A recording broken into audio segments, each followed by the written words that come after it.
بسم اللہ الرحمن الرحیم۔ قرآن مجید حیا کے متعلق ایک خوبصورت واقعے کی طرف اشارہ کرتا ہے، جس سے مسلمان عورت کو یہ سبق ملتا ہے کہ وہ کس طرح اپنے گھر سے نکلے۔ حضرت موسیٰ علیہ السلام ایک عظیم پیغمبر تھے جو اللہ تعالیٰ سے براہ راست ہم کلام ہوتے تھے۔ ایک مرتبہ سفر میں تھے، گرمی کا موسم تھا، پاؤں ننگے تھے، سفر کی تھکاوٹ اور پیدل چل چل کر پاؤں میں چھالے پڑ چکے ہیں۔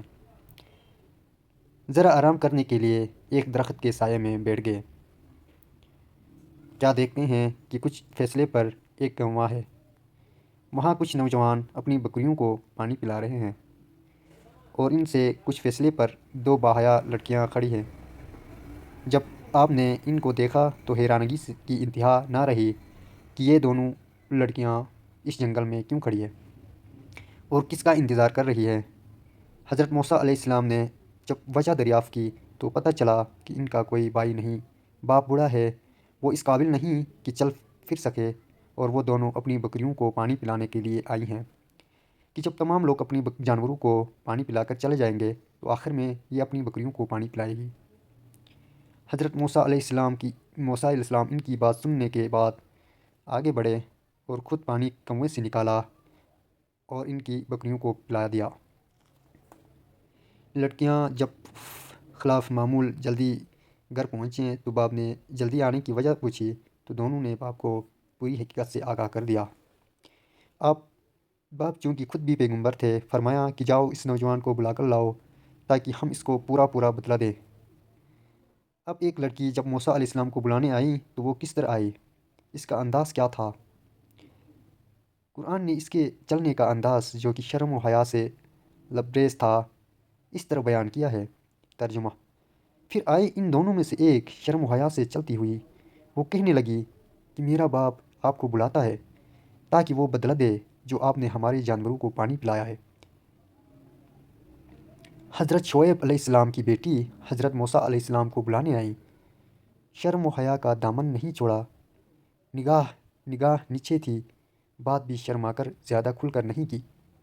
اللہ تعالیٰ کو اس کی حیا اس قدر پسند آئی کہ اس حیا کو قرآن بنا کر حضرت محمد صلی اللہ علیہ وسلم پر نازل کر دیا تاکہ پوری امت کی عورتوں کو یہ پتہ چل جائے کہ جب وہ گھروں سے نکلے تو شرم و حیا سے عاری لوگوں کی طرح گردن اٹھا کر نہ چلے، بلکہ دھیمی چال سے کہ شرافت اور حیا ان سے واضح نظر آئے۔ جس طرح شعیب علیہ السلام کی بیٹی شرم و حیا سے چلتی ہوئی، عملی اعتبار سے حیا کے 3 شعبے ہیں۔ نمبر 1 ہے اللہ تعالیٰ سے حیا، اور نمبر 2 لوگوں سے حیا، نمبر 3 ہے اپنے نفس سے حیا۔ اللہ تعالیٰ سے حیا کا مطلب یہ ہے کہ احکام الہی کو نہ توڑے۔ لوگوں سے حیا یہ ہے کہ حقوق العباد کو ادا کرے، لوگوں کے سامنے جن باتوں کے اظہار کو معجب اور برا سمجھا جاتا ہے ان کے اظہار سے بچے، اور اپنے نفس سے حیا یہ ہے کہ نفس کو ہر برے اور قابل مذمت کام سے بچائے۔ قرآن و حدیث کی روشنی میں یہ چند آیات اور حدیث کے مطالعے سے ہمیں پتہ چلتا ہے کہ اسلام نے شرم و حیا پر کتنا زیادہ زور دیا ہے اور اس کی اتنی زیادہ اہمیت ہے کہ ان سے ایمان کا حصہ قرار دیا گیا ہے۔ شرم و حیا ایمانی زیور ہے، لیکن آج کل کے دور میں شرم و حیا غفلت و عصمت کا جنازہ نکل چکا ہے۔